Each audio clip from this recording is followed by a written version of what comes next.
Hi, I'm Randy from TriumphBonneville.org. This is one of my project bikes that is currently for sale online on various cycle websites.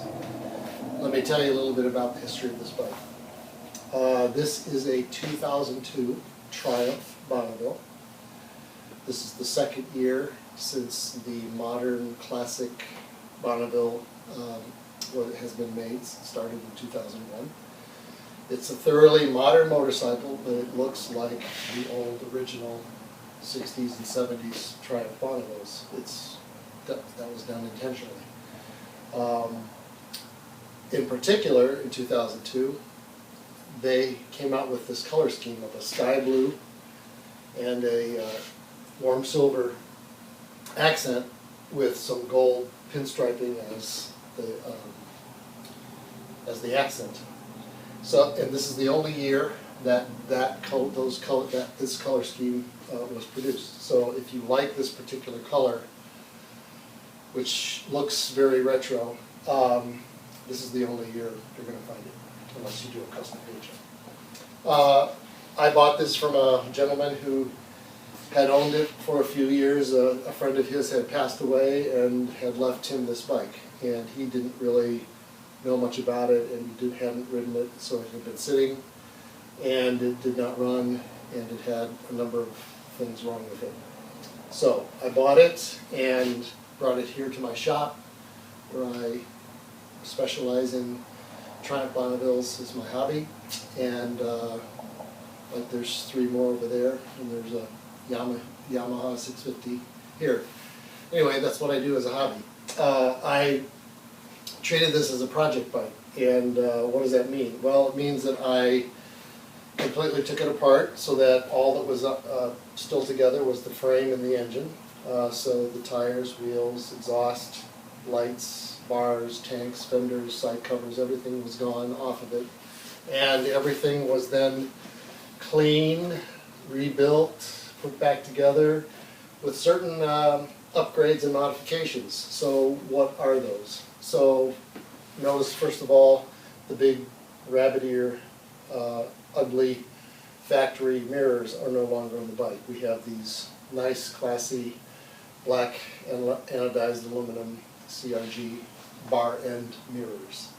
Also gone is the big, ugly instrument cluster that was made out of black kind of forged metal, and instead I have a nice, sleek billet aluminum bracket that added a little mini tachometer also, which did not come with this bike. So now it has speedometer, odometer, and tachometer, plus all your lights for neutral, your lighting, your oil pressure, and your turn signals.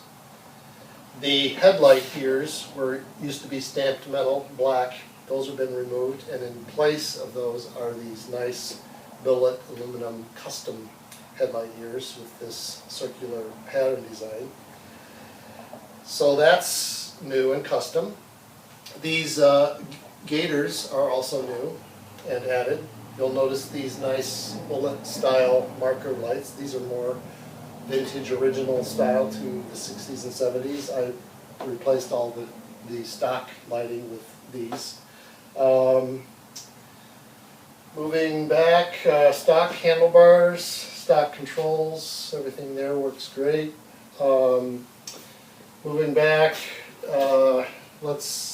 rear tail lights are both here.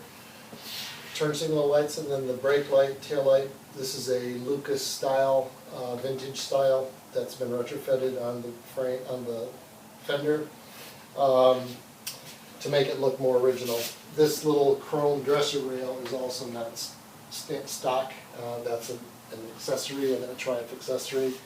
That's very nice, and it gives you something to kind of strap stuff to. It comes in very handy in addition to looking nice.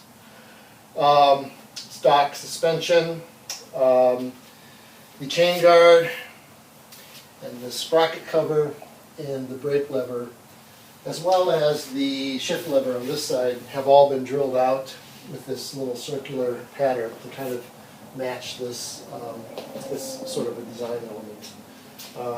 That was all done. What else? New tires and inner tubes. These are Avon Road Riders. This is a famous English tire brand. They are great tires. I love them. That's what I put on all my bikes these days.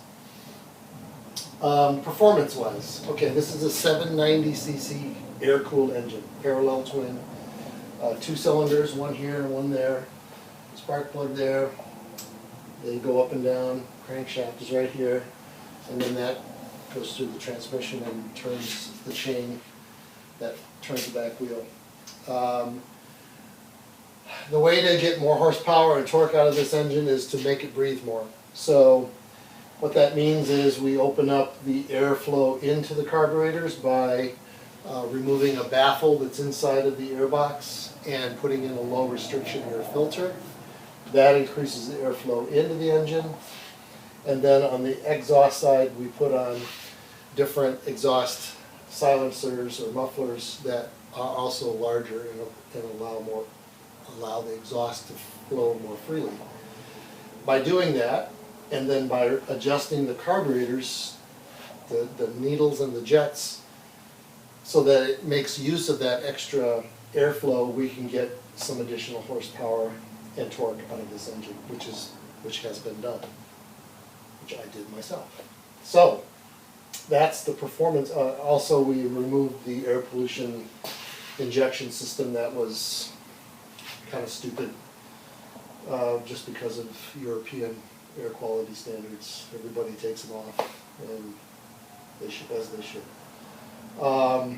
So those are the most obvious changes, aside from the final one, which is that even though these are the original colors of the bike, it has been repainted. I wanted to go with a sportier paint scheme, which means I have these racing stripes down the center of the tank, of the fenders, and the side covers, instead of these were just solid blue before, with only a silver kind of a teardrop shape in the side. So I went with something a little bit sportier. Same original colors, but a different paint pattern.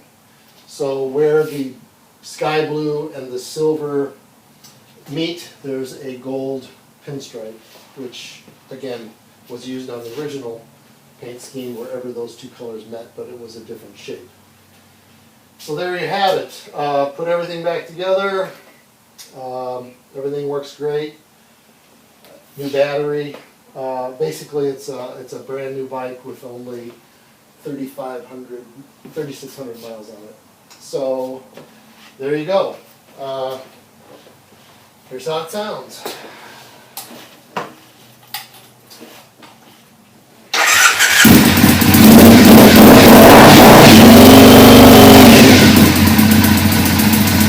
Good, huh?